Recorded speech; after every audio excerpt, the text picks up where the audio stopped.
ವಿದ್ಯಾರ್ಥಿಗಳೇ, ಇವತ್ತಿನ ಒಂದು ವಿಡಿಯೋದಲ್ಲಿ ತ್ರಿಕೋನಮಿತಿಯ ಪ್ರಸ್ತಾವನೆ ಅಭ್ಯಾಸ 8.1ರಿಂದ 2ನೇ ಮತ್ತು 3ನೇ ಪ್ರಶ್ನೆಗೆ ಈ ಒಂದು ವಿಡಿಯೋದಲ್ಲಿ ಉತ್ತರವನ್ನು ಬಿಡಿಸೋಣ. sin A = 3/4 ಆದರೆ cos A ಮತ್ತು tan A ಗಳ ಬೆಲೆಯನ್ನು ಕಂಡುಹಿಡಿಯಿರಿ. ನಾವು ಮೊದಲಿಗೆ ಒಂದು ಲಂಬಕೋನ ತ್ರಿಭುಜವನ್ನು ತೆಗೆದುಕೊಳ್ಳಬೇಕು. ಇದೇ ಒಂದು ಲಂಬಕೋನ ತ್ರಿಭುಜವನ್ನು ತೆಗೆದುಕೊಂಡಾಗ ಇಲ್ಲಿ ಏನಾಗಬೇಕಂದ್ರೆ ಈ ಒಂದು ಲಂಬಕೋನ ತ್ರಿಭುಜದಲ್ಲಿ ಎ ಶೃಂಗಬಿಂದುವಿನಲ್ಲಿ ಲಘುಕೋನ ಏರ್ಪಡಬೇಕು. ನಾವು ಅದಕ್ಕೆ ಇಲ್ಲಿಂದ ಎ ಬಿಂದುವಿನಿಂದ ಪ್ರಾರಂಭಿಸೋಣ. ಇದು ಎ, ಇದು ಬಿ, ಇದು ಸಿ. ನಾವು ಲಘುಕೋನವನ್ನು ಇಲ್ಲೇ ತೆಗೆದುಕೊಂಡಾಗ ಎ ಬಿಂದುವಿನಲ್ಲಿ ಲಘುಕೋನ ಏರ್ಪಡುತ್ತಾ ಇದ್ದಾಗ ಅದರ ಎದುರುಗಡೆ ಇರತಕ್ಕಂಥ ಕೋನ ಅಭಿಮುಖ ಬಾಹು, ಇದು ಪಾರ್ಶ್ವ ಬಾಹು. ಎ ಸಿ ಅಂತಂದ್ರೆ ಇಲ್ಲಿ ವಿಕಿರಣ ಬಾಹು.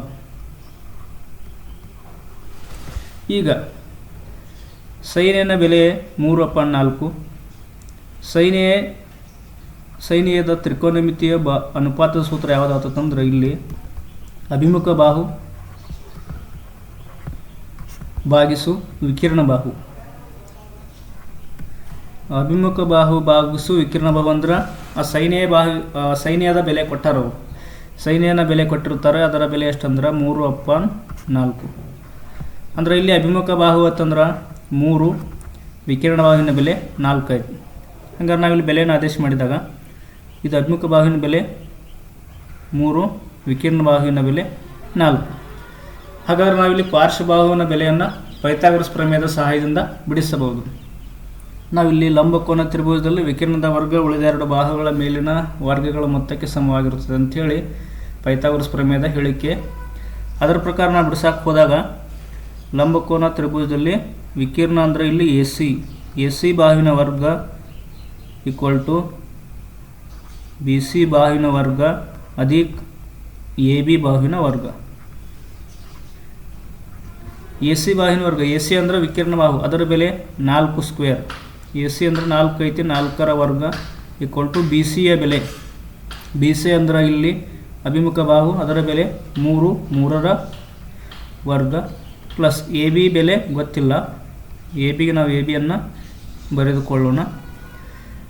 ನೆಕ್ಸ್ಟ್ ಈ 3² ಈ ಕಡೆ ಕಳಿಸಿದಾಗ 4ರ ವರ್ಗ 16, ಈ 3² ಮಾಡಿದ 9, ಈ ಕಡೆ ಕಳಿಸಿದಾಗ -9 ಆಗ್ತೈತಿ. ಎ ಬಿ ಸ್ಕ್ವೇರ್ = 16 - 9, 16ರಲ್ಲಿ 9 ಕಳೆದಾಗ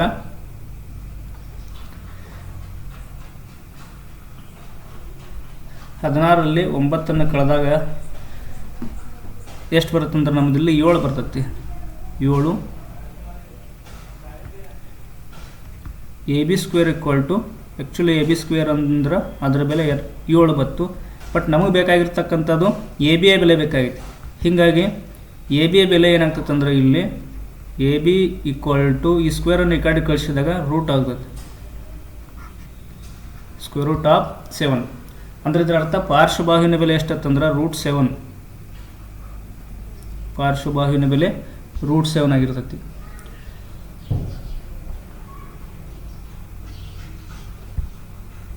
ಈಗ ನಾವಿಲ್ಲಿ cos A ನೋಡ್ರಿ, ಮೊದಲಿಗೆ cos A ನ ಬೆಲೆಯನ್ನು ಕಂಡುಹಿಡಬೇಕು. cos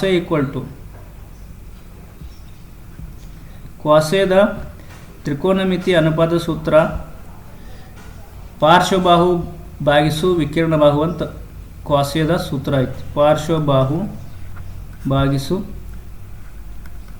ವಿಕಿರಣ ಬಾಹು. ಹಾಗಾದರೆ ಇಲ್ಲಿ ಪಾರ್ಶ್ವಬಾಹುವಿನ ಬೆಲೆ ಎಷ್ಟೈತೆ ಅಂದರೆ ಇಲ್ಲಿ √7 ಐತೆ. ಪಾರ್ಶ್ವಬಾಹುವಿನ ಬೆಲೆ √7 ಭಾಗಿಸು ವಿಕಿರಣ ಬಾಹುವಿನ ಬೆಲೆ ಎಷ್ಟೈತೆ ಅಂದರೆ ಇಲ್ಲಿ 4. cos A ದ ಬೆಲೆ √7 / 4. ಅದೇ ರೀತಿ tan A ದ ಬೆಲೆ ನೋಡಿರಿ. tan A ನ ಬೆಲೆಯನ್ನು ಯಾವ ರೀತಿ ಕಂಡುಹಿಡಬೇಕಂದ್ರೆ tan A ಕಂಡುಹಿಡಲಿಕ್ಕೂ ಒಂದು ತ್ರಿಕೋನಮಿತಿ ಅನುಪಾತದ ಸೂತ್ರ ಯಾವ್ದು ಬರ್ತದೆ ಅಂದರೆ ಇಲ್ಲಿ ಅಭಿಮುಖ ಬಾಹು ಭಾಗಿಸು ವಿಕಿರಣ ಬಾಹು. ಹಾಗಾದರೆ ಇಲ್ಲಿ ಅಭಿಮುಖ ಬಾಹುವಿನ ಬೆಲೆ 3 ಭಾಗಿಸು ವಿಕಿರಣ ಬಾಹುವಿನ ಬೆಲೆ ವಿಕಿರಣ ಬಾಹು ಬರಂಗಿಲ್ಲ, ಅಭಿಮುಖ ಬಾಹು ಭಾಗಿಸು ಪಾರ್ಶ್ವಬಾಹು ಅಂತ ಬರ್ತದೆ. tan A ದ ಬೆಲೆ ಅಭಿಮುಖ ಬಾಹು ಭಾಗಿಸು ಪಾರ್ಶ್ವಬಾಹು ಹಾಗಾದರೆ ಇಲ್ಲಿ ಅಭಿಮುಖ ಬಾಹುವಿನ ಬೆಲೆ 3, ಪಾರ್ಶ್ವ ಬಾಹುವಿನ ಬೆಲೆ ಎಷ್ಟೈತೆ ಅಂದರೆ ಇಲ್ಲಿ √7 ನೋಡಿರಿ. ಅದೇ ರೀತಿ ಇಲ್ಲಿ ಏನಾಯ್ತು ಅಂದ್ರೆ ಟ್ಯಾನ್ ಎದ ಬೆಲೆ 3/√7. ಈ ರೀತಿ ಮಾಡಿ ನಾವು ಎರಡನೇ ಪ್ರಶ್ನೆಗೆ ಉತ್ತರವನ್ನು ಬಿಡಿಸ್ಬೋದು. ಮೂರನೇ ಪ್ರಶ್ನೆ, 15 ಕ್ವಾಟ್ ಎ = 8 ಆದರೆ sin A ಮತ್ತು sec A ಬೆಲೆಗಳನ್ನು ಕಂಡುಹಿಡಿಯಿರಿ. ನೆಕ್ಸ್ಟ್ ಇಲ್ಲಿ ಒಂದು ಲಂಬಕೋನ ತ್ರಿಭುಜವನ್ನು ತೆಗೆದುಕೊಳ್ಬೇಕು.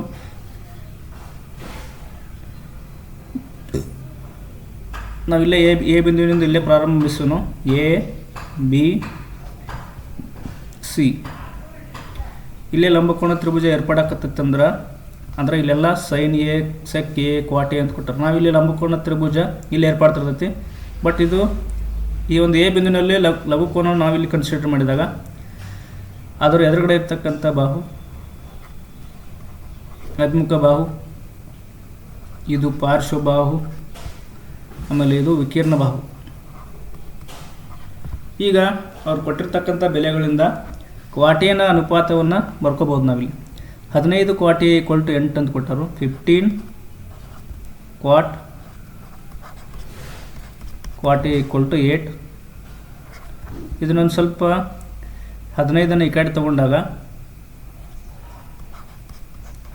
ಕ್ವಾಟ್ ಎ = 8/15 ಅಂತ ಬರ್ತದೆ. ಹಾಗಾದ್ರೆ ಇಲ್ಲಿ ಕ್ವಾಟೇನ ತ್ರಿಕೋನಮಿತಿಯ ಅನುಪಾತದ ಸೂತ್ರ ಯಾವುದಂತಂದ್ರೆ ಟ್ಯಾನ್ ಎನ ಅನುಪಾತ ಸೂತ್ರದ ವಿಲೋಮ. ಟ್ಯಾನ್ ಎ ಹೆಂಗೆ ಬರ್ತೈತಂದ್ರೆ ಇಲ್ಲಿ ಅಭಿಮುಖ ಬಾಹು / ಪಾರ್ಶ್ವ ಬಾಹು ಅಂತ ಬರ್ತೈತೆ. ಅದೇ ರೀತಿ ಕ್ವಾಟಿಯದ ಹೆಂಗೆ ಬರ್ತೈತಂದ್ರೆ ಪಾರ್ಶ್ವ ಬಾಹು / ಅಭಿಮುಖ ಬಾಹು ಅಂತ ಬರ್ತೈತೆ. ಪಾರ್ಶ್ವ ಬಾಹು / ಅಭಿಮುಖ ಬಾಹು ಇದು ಕ್ವಾಟೇದ ತ್ರಿಕೋನಮಿತಿಯ ಅನುಪಾತದ ಸೂತ್ರ. ಹಾಗಾದ್ರೆ ಇದರ ಅರ್ಥ ಇಲ್ಲಿ ಪಾರ್ಶ್ವ ಬಾಹುವಿನ ಬೆಲೆ ಎಷ್ಟಾಯ್ತು? 8 ಅಂದ್ರೆ ಇಲ್ಲಿ ಪಾರ್ಶ್ವ ಬಾಹು, ಅಭಿಮುಖ ಬಾಹು ಅಂತಂದ್ರೆ 15. ನಾವು ಈ ಒಂದು ಲಂಬಕೋನ ತ್ರಿಭುಜದಲ್ಲಿ ಪಾರ್ಶ್ವ ಬಾಹುವಿನ ಬೆಲೆ ಬರೋಣ. ಪಾರ್ಶ್ವ ಬಾಹು ಅಂತಂದ್ರೆ ಇಲ್ಲಿ 8, ಅದೇ ರೀತಿ ಅಭಿಮುಖ ಬಾಹು ಅಂದರೆ ಇಲ್ಲಿ 15. ಹಾಗಾದ್ರೆ ನಾವು ಎರಡನ್ನು ಉಪಯೋಗಿಸಿಕೊಂಡು ನಾವಿಲ್ಲಿ ವಿಕೀರ್ಣ ಬಾಹುವಿನ ಬೆಲೆಯನ್ನು ಕಂಡುಹಿಡಿಬೋದು.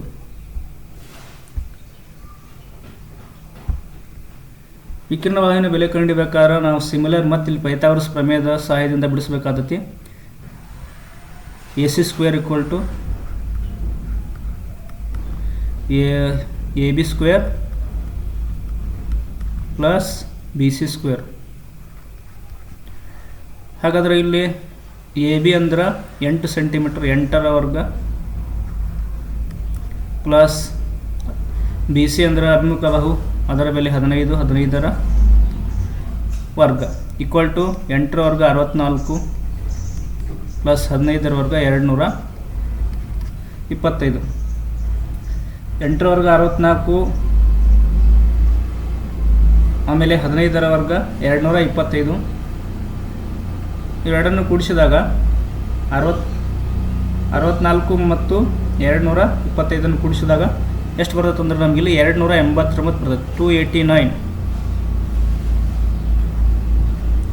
ಹಂಗಾರೆ ನಮಗೆ ಬೇಕಾಗಿರ್ತಕ್ಕಂಥದ್ದು AC ಬಾಹುವಿನ ಬೆಲೆ ಬೇಕಾಗೈತಿ. ಬಟ್ ಇಲ್ಲಿ ಏನಾಗ್ತಂದ್ರೆ AC² ಅಂತ ಬರ್ತದೆ.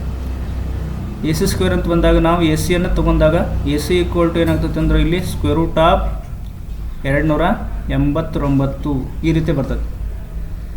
ಈ 289 ಅನ್ನೋದು ಒಂದು ಪೂರ್ಣವರ್ಗ ಸಂಖ್ಯೆ. ಹಾಗಾದ್ರೆ ಈ ಒಂದು ಪೂರ್ಣವರ್ಗ ಸಂಖ್ಯೆ ವರ್ಗಮೂಲ ಎಷ್ಟಾಗ್ತಂದ್ರೆ ಇಲ್ಲಿ 17 ನೋಡ್ರಿ, 17. ಯಾಕಂದ್ರೆ 17 ಗುಣಾಕಾರ ಮಾಡಿದಾಗ ನಮಗೆ ಇಲ್ಲಿ 289 ಒಂದು ಪೂರ್ಣವರ್ಗ ಸಿಗ್ತೈತಿ. ಹೀಗಾಗಿ ಇಲ್ಲಿ ಅಭಿಮುಖ ಬಾಹುವಿನ ಬೆಲೆ ಎಷ್ಟಾಗ್ತಂದ್ರೆ 17. ಈಗ sin A ಮತ್ತು sec A ಬೆಲೆಯನ್ನು ಕಂಡುಹಿಡಿಯಬೇಕಾಗಿತ್ತಂದ್ರೆ sin A ಗೆ ಸಂಬಂಧಿಸಿದಂತೆ ಅದರ ತ್ರಿಕೋನಮಿತಿಯ ಅನುಪಾತಗಳ ಸೂತ್ರ ಏನೈತಂದ್ರೆ sin A = ಅಭಿಮುಖ ಬಾಹು ಭಾಗಿಸು ವಿಕೀರ್ಣ ಬಾಹು. ಹಾಗಾದರೆ ಇಲ್ಲಿ ಅಭಿಮುಖ ಬಾಹುವಿನ ಬೆಲೆ ಎಷ್ಟು? 15. 15 ಭಾಗಿಸು ವಿಕೀರ್ಣ ಬಾಹುವಿನ ಬೆಲೆ 17. ನೆಕ್ಸ್ಟ್ ಯಾವುದೇ ರೀತಿ sec A ಮುಂದುವರಿದು sec A ನ ತ್ರಿಕೋನಮಿತಿಯ ಅನುಪಾತಗಳ ಸೂತ್ರ ನೋಡ್ರಿ, ಬಾಹುಗಳ ಅನುಪಾತಗಳ ಸೂತ್ರ ಚೆಕ್ ಎ ಅಂದರೆ ಇದು ಕ್ವಾಸೆದ ರಿವರ್ಸ್. ಈ ಕ್ವಾಸೆದ ಅನುಪಾತ ಏನೈತೆ ಅಂದರೆ ಇಲ್ಲಿ ನಾವು ಈ ಒಂದು ಹಿಂದಿನ ಪ್ರಶ್ನೆಯಲ್ಲಿ ಕ್ವಾಸೆದ ಅನುಪಾತದ ಸೂತ್ರ ಹೇಳಿನಿ. ಕ್ವಾಸೆದ ಅನುಪಾತ ಸೂತ್ರ ಯಾವ ರೀತಿ ಬರ್ತದೆ ಅಂದರೆ ಇಲ್ಲಿ ಪಾರ್ಶ್ವಬಾಹು ಭಾಗಿಸು ವಿಕಿರಣ ಬಾಹು ಅಂತ ಬರ್ತೈತಿ. ನಾವು ಸೆಕೆ ಬೇಕಾದ್ರೆ ಕ್ವಾಸೆದ ಅನುಪಾತ ಸೂತ್ರವನ್ನು ರಿವರ್ಸ್ ತೊಗೋಬೇಕು. ಅವಾಗ ಏನಾಗ್ತೈತಿ, ಪಾರ್ಶ್ವಬಾಹು ಮತ್ತು ವಿಕಿರಣ ಪರಸ್ಪರ ಒಂದಕ್ಕೊಂದು ಸ್ಥಾನ ಪಲ್ಲಟ ಆಗ್ತಾವೆ. ಅವಾಗ ಇಲ್ಲಿ ಸೆಕೆಯದಲ್ಲಿ ಏನಾಗಬೇಕು, ಮೇಲ್ಗಡೆ ವಿಕಿರಣ ಬಾಹು ಅಂತ ತೊಗೋಬೇಕು, ಕೆಳಗಡೆ ಏನಾಗಬೇಕಂದ್ರೆ ಪಾರ್ಶ್ವಬಾಹು ಅಂತ ಬರಬೇಕು. ಆವಾಗ ಪಾರ್ಶ್ವಬಾಹುವಿನ ಬೆಲೆ 8 ಭಾಗಿಸು ವಿಕಿರಣ ಬಾಹುವಿನ ಬೆಲೆ 17. ಈ ರೀತಿ ನಾವು ಆ್ಯಕ್ಚುಲಿ ಏನು ಮಾಡ್ಬೋದು ಅಂತಂದ್ರೆ ಸೈನ್ ಎ ಕಾಸ್ ಎ ಮತ್ತು ಟ್ಯಾನ್ ಎಗಳ ತ್ರಿಕೋನಮಿತಿಯ ಬಾಹುಗಳ ಅನುಪಾತಗಳನ್ನು ಬೈಪಟ್ ಮಾಡಿದ್ದಾದ್ರೆ ಉಳಿದಿರ್ತಕ್ಕಂಥ ಟ್ಯಾನ್ ಆಗಿರ್ಬೋದು, ಸೆಕ್ ಆಗಿರ್ಬೋದು, ಕೊಸೆಕ್ ಆಗಿರ್ಬೋದು, ಅವುಗಳ ಅನುಪಾತಗಳನ್ನು ಅವುಗಳ ವಿಲೋಮ ಮಾಡ್ಕೊಂಡು ಕೇಸಿಂದ ನಾವು ಈಸಿಯಾಗಿ ಸರಳವಾಗಿ ಕಂಡುಹಿಡಿಬೋದು.